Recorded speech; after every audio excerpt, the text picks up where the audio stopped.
Somewhere in Ohio, in a small kitchen with a radio on the counter, a woman is about to receive a telegram.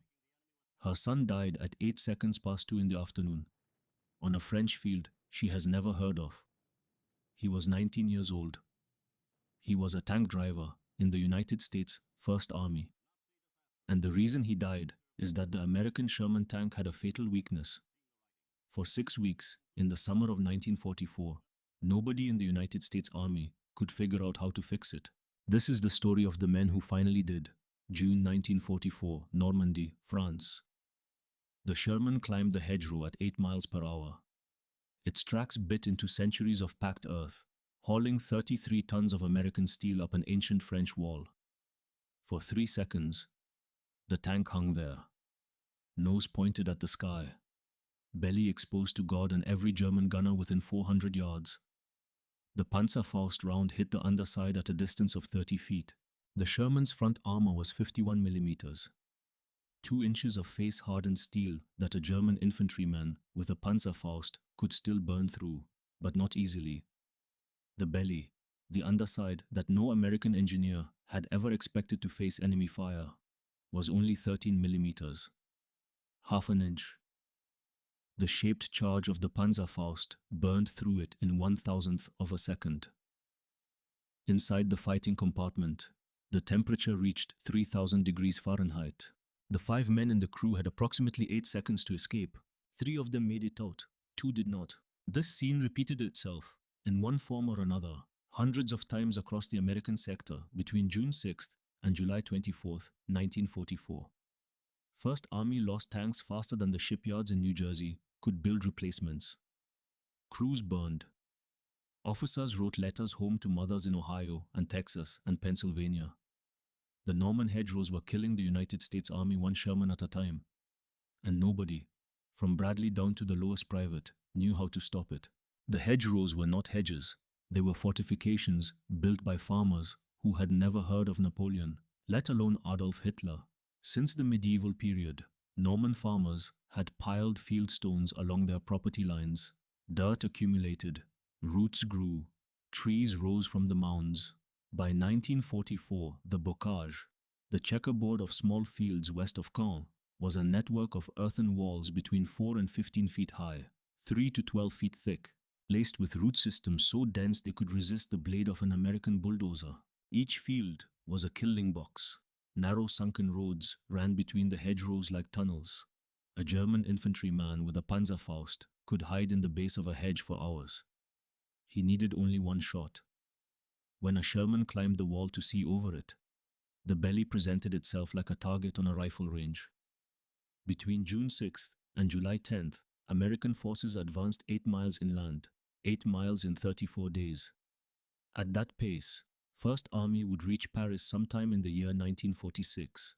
Operation Cobra, the planned breakout that would swing American armor into open French countryside, was scheduled for late July. Cobra required tanks moving at speed across the bocage. If the hedgerows could not be broken, Cobra could not launch. If Cobra could not launch, the Normandy campaign would grind on into autumn. And every additional week meant thousands more American graves. Bradley knew this. His staff knew this. The problem was not lack of ideas. The problem was that every idea had failed. Engineers packed explosives into the base of hedgerows. The blast barely dented the ancient earth walls. Worse, the noise and smoke drew German artillery within minutes.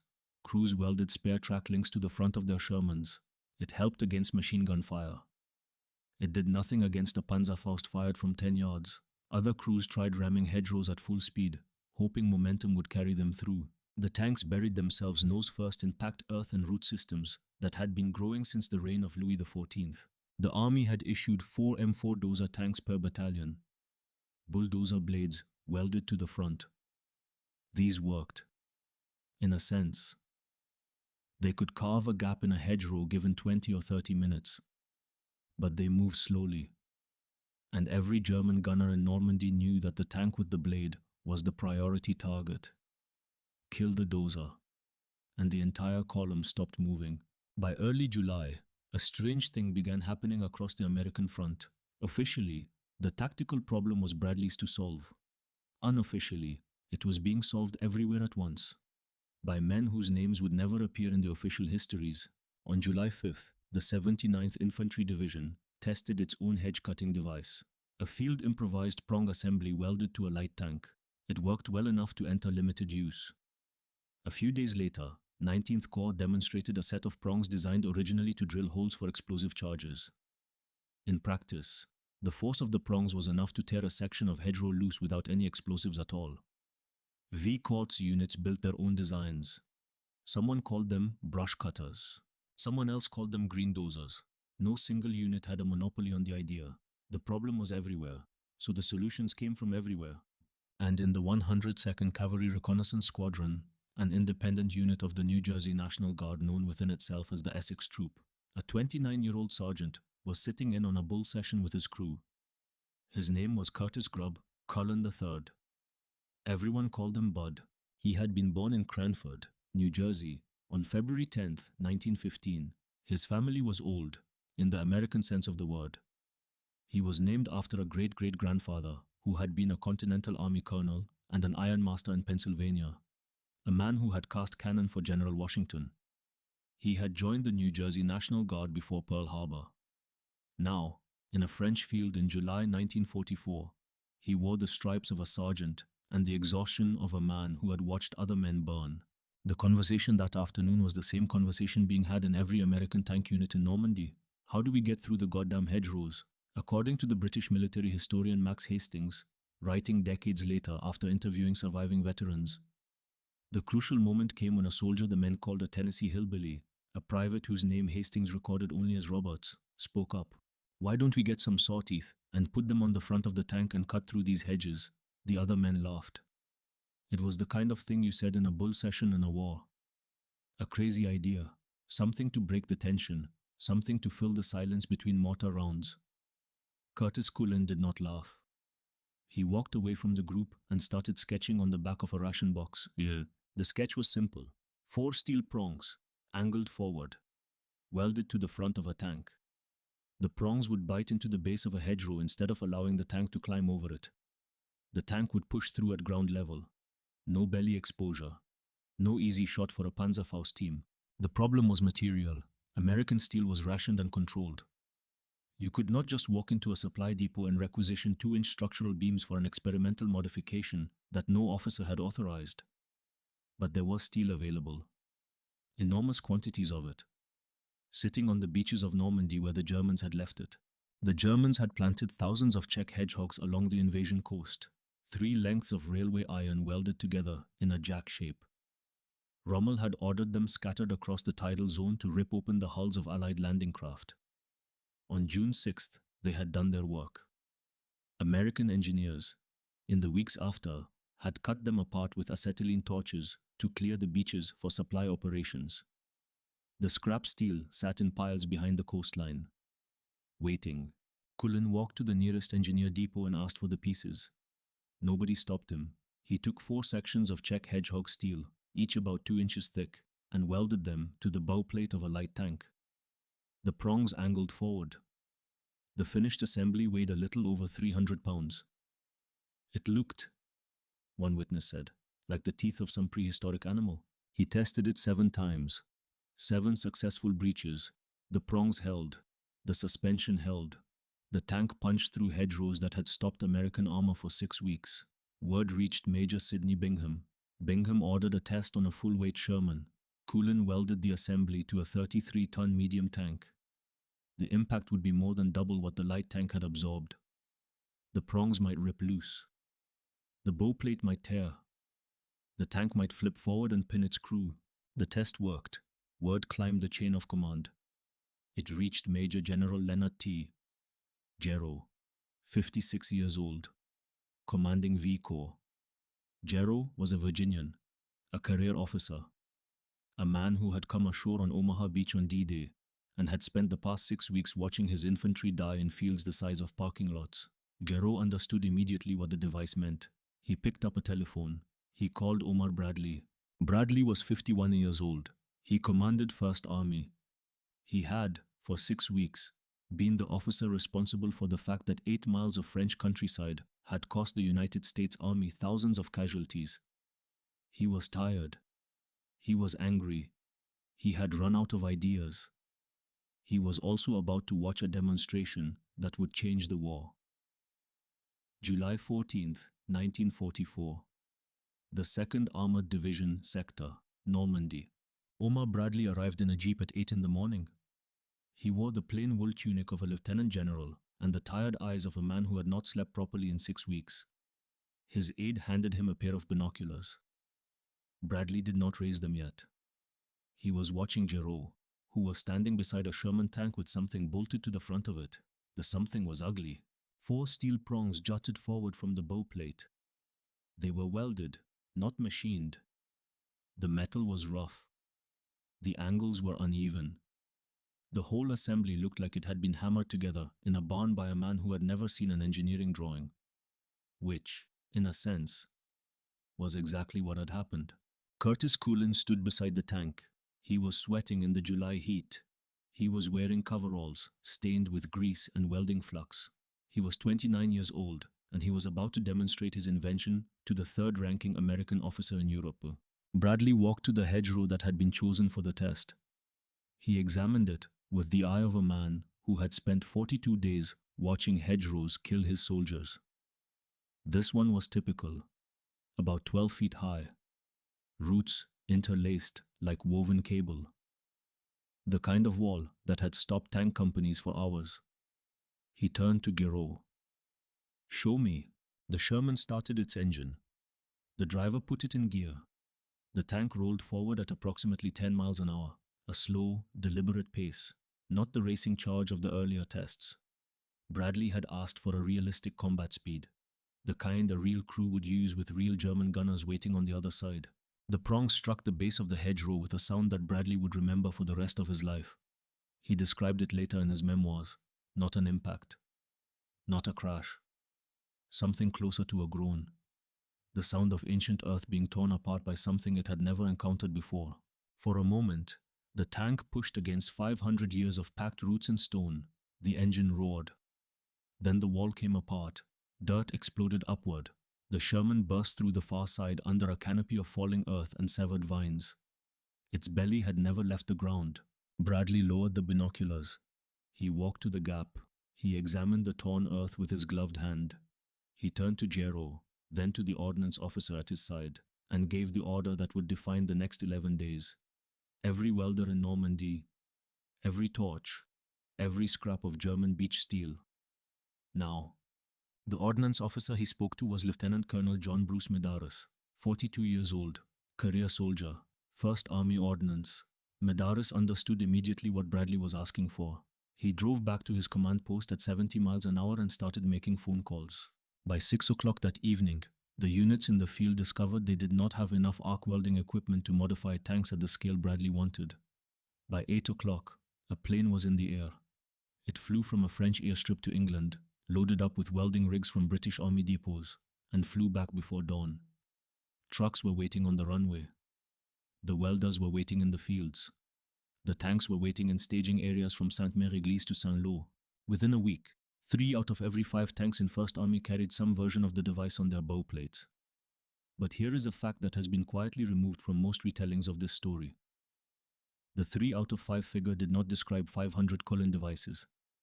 It described a family of designs, all different, all improvised, all produced by different units at the same time. There was the T1, the pure Cullen design, 4 prongs of Czech hedgehog steel welded to a crossbar, roughly 500 units produced, fitted mostly to the tanks of 2nd Armored Division and the 102nd Cavalry Reconnaissance Squadron itself.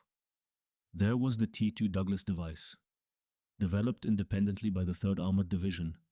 Triangular side plates, heavier construction, used across an entire American division without ever being called a Cullen cutter.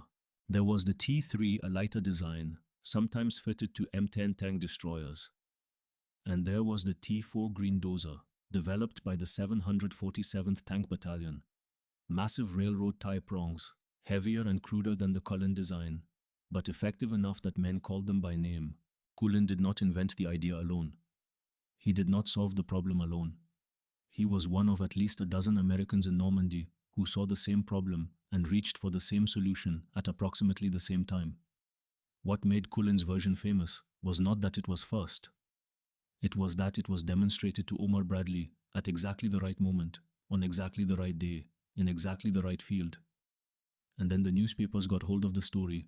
On September 7th, 1944, while Cullen was still fighting in France, the Cranford Citizen and Chronicle ran a feature article. The headline named Curtis Cullen. The article described the four-pronged plow. It quoted Bradley's assessment that the device would revolutionize warfare in Normandy. It did not mention Roberts. It did not mention the 79th Infantry Division. It did not mention the T2 or the T3 or the T4. It described one sergeant, one sketch, one solution. The story spread. Wire services picked it up. Larger papers printed it. Curtis G. Cullen III became a name. And Roberts, the private who had spoken first, disappeared into the paperwork of the war. According to Max Hastings, who spent decades interviewing veterans of the Normandy campaign, Cullen himself tried to fix this. When reporters approached him, he mentioned the man from Tennessee. He said the idea had not started with him. He tried to give the credit away. Nobody printed it. The publicity machine of a nation at war does not want a chorus of anonymous privates. It wants a hero. It wants a face. It wants a sergeant from New Jersey whose great-great-grandfather cast cannon for George Washington, whose invention broke the Normandy stalemate, whose name can be spelled and photographed and put on a bond drive. Roberts, whoever he was, could not compete with that. Hastings called Cullen an honest man. He was. He kept trying to explain. The publicity forgot to listen. Meanwhile, in the fields behind the American front, welders worked around the clock. Sparks fell like slow rain in the summer nights. The smell of hot metal and burnt paint hung over the American sector. Nobody slept more than 4 hours. Tanks arrived in columns and left in columns. And everyone that left had 4 steel prongs sticking out of its bow, like the horns of some prehistoric animal. The steel itself carried a bitter symmetry. Czech hedgehogs. Rommel's obstacles. The very jacks that had been laid on the beach at Utah and Omaha to rip the hulls of American landing craft. On June 6th, that steel had killed American boys. 6 weeks later, cut apart by American torches and welded onto American tanks, the same steel was going to save them. The Germans had planted their beach defenses to stop the invasion. Now the invasion was going to use those defenses to break through into France. Cullen did not sleep either. He walked the production lines. He watched welders bolt his design onto tank after tank. He answered questions from officers who had not existed to him a week earlier. He was polite. He was helpful. He kept mentioning Roberts to anyone who would listen. He kept being ignored. On July 20th, 6 days before Operation Cobra was scheduled to launch, the Ordnance Group ran out of Czech hedgehog steel. Every obstacle between the beachhead and Cherbourg had been cut apart. Engineers found another 300 hedgehogs scattered along minor beach exits. But the transportation network was choked with ammunition and fuel being moved forward for Cobra. The extra steel would not arrive in time. Medeiros did the math. Then he did something no supply officer had ever done in that theater. He authorized a substitution. Railroad tracks. American units had access to thousands of them. Softer than German steel, heavier, uglier, but available. The 747th Tank Battalion had already been doing this. Their Green Dozer version used railroad iron because that was what they could find.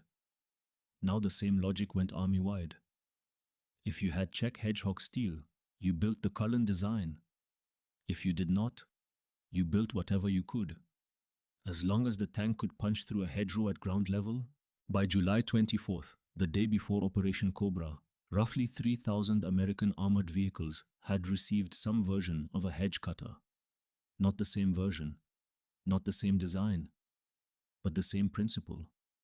Cullen walked through a staging area near Marigny on the afternoon of July 24th. Column after column of Shermans rolled past him. Every one of them wore steel prongs on the front. Some were his design, some were not.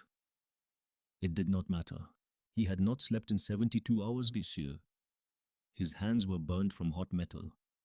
He was still, technically, a cavalry scout on temporary attachment to an ordnance project.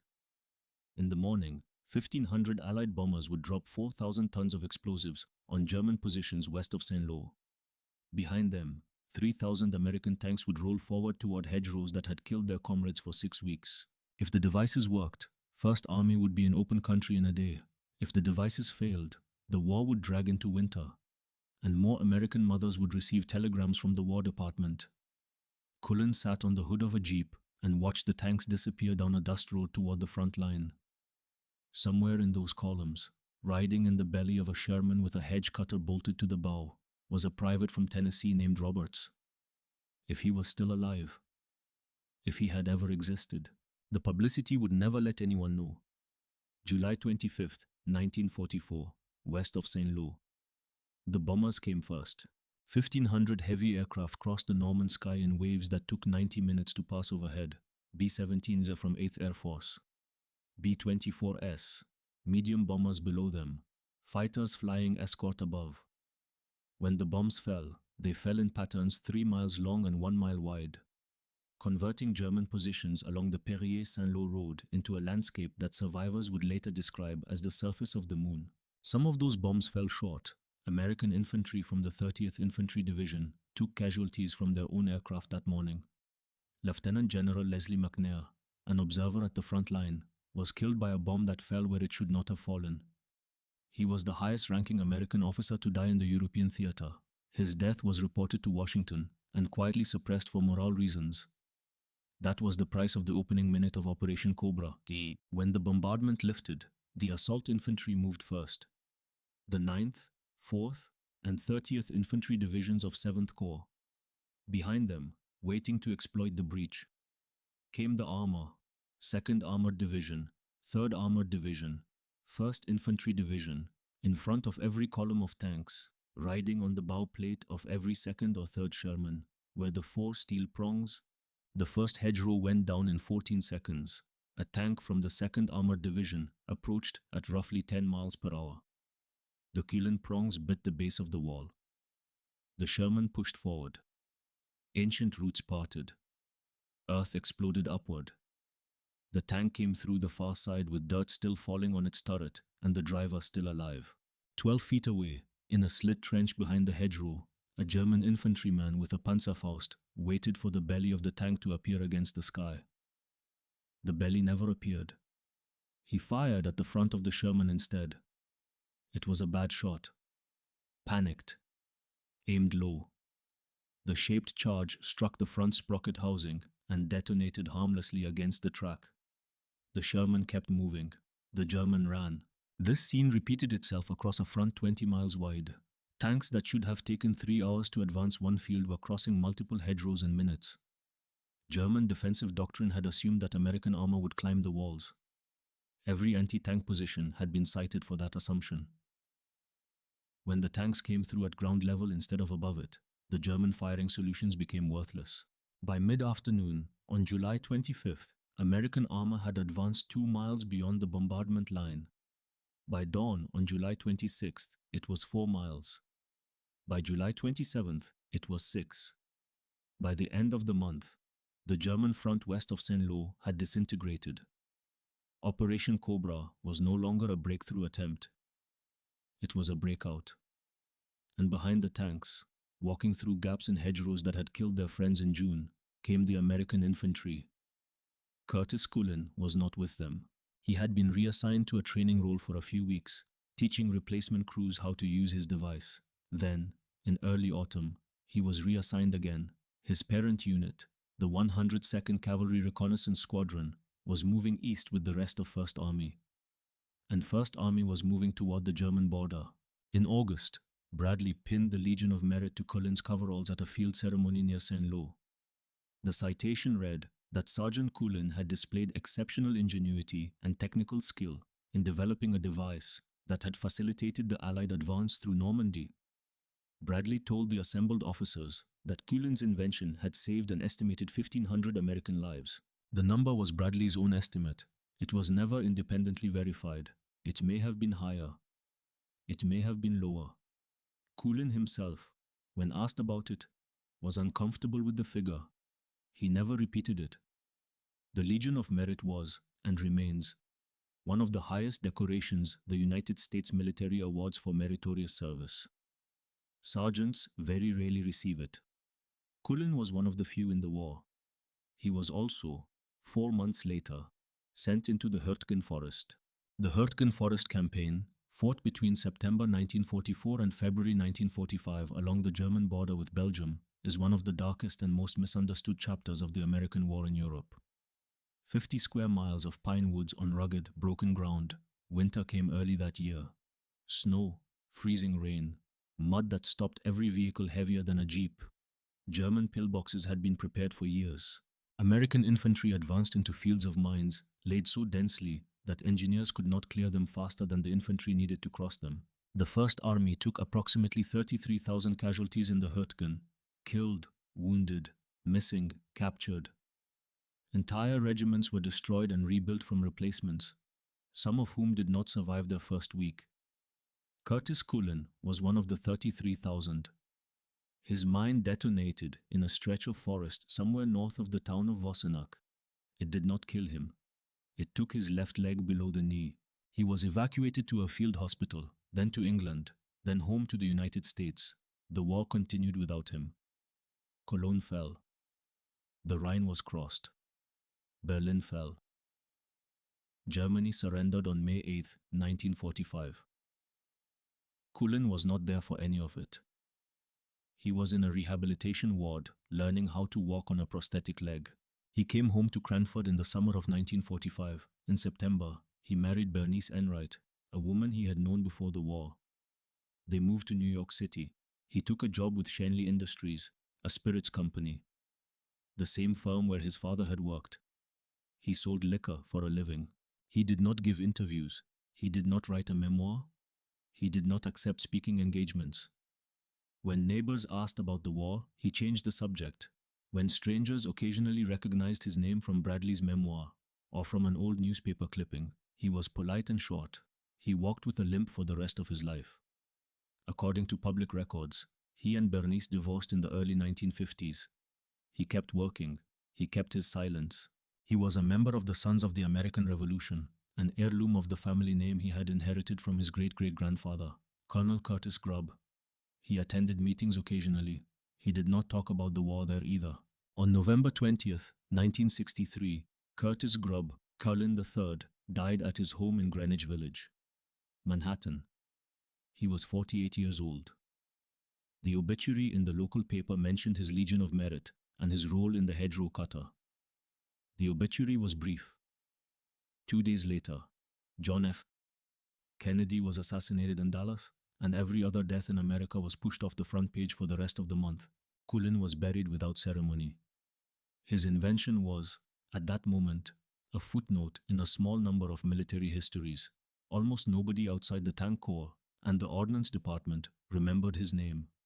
Then, 7 months after his death, on June 6, 1964, Dwight D. Eisenhower stood in a Norman hedgerow with Walter Cronkite and a CBS television camera crew, and he told the story of Sergeant Cullen to the largest television audience of the year. The occasion was the 20th anniversary of D-Day.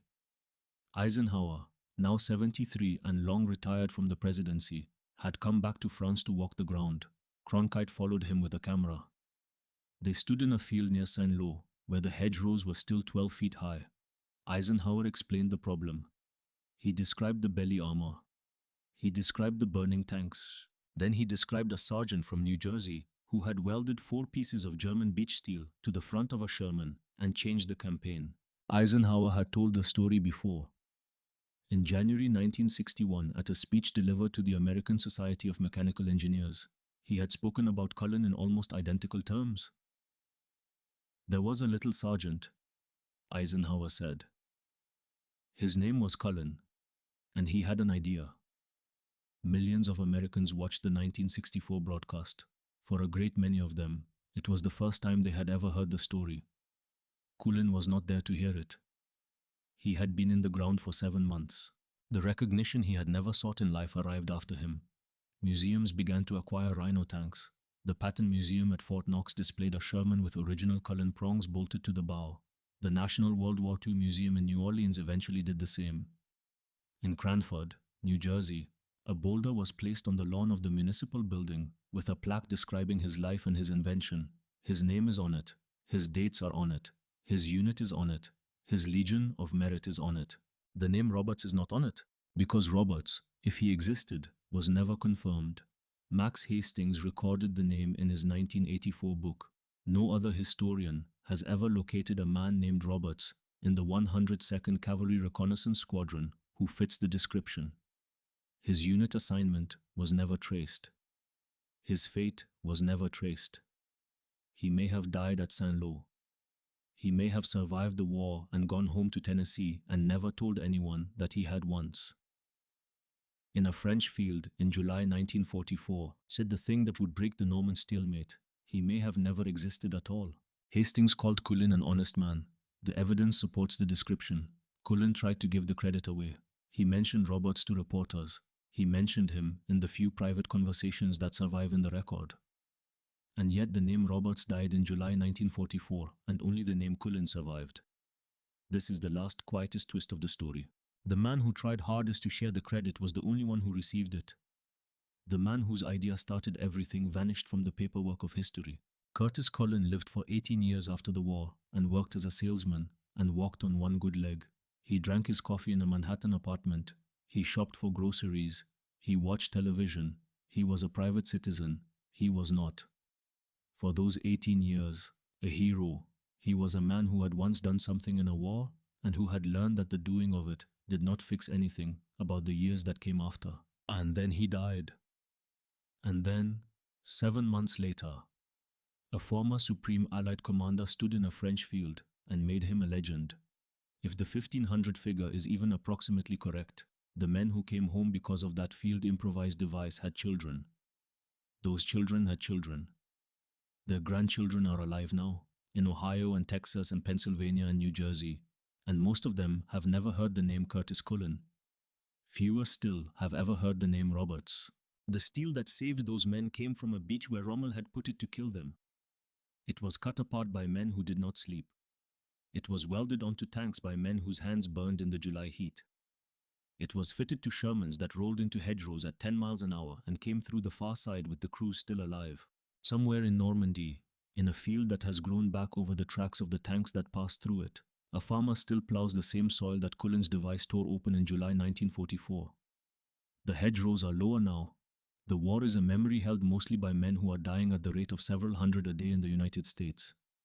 When the last of them is gone, the story will belong entirely to books and museums and the occasional grandchild who asks what it was like. Curtis Cullen's plaque is still on that boulder in Cranford, New Jersey. Anyone who walks past it can read his name. Roberts has no plaque anywhere. He is the ghost in the machine of this story. The Tennessee voice that spoke first and was forgotten. If he is out there, in a grave in a small-town cemetery somewhere in the American South, no marker on his stone records what he said in a field near St. Lo on a July afternoon in 1944. The war took his name. The publicity took Cullen's piece, and somewhere between the two of them lies the truth about how the Norman hedgerows were broken. Not by one man, not by a hero, by a chain of ordinary Americans who saw the same problem and reached for the same solution and pushed forward until something worked. 1,500 came home who might not have. That is the story. That is all of it.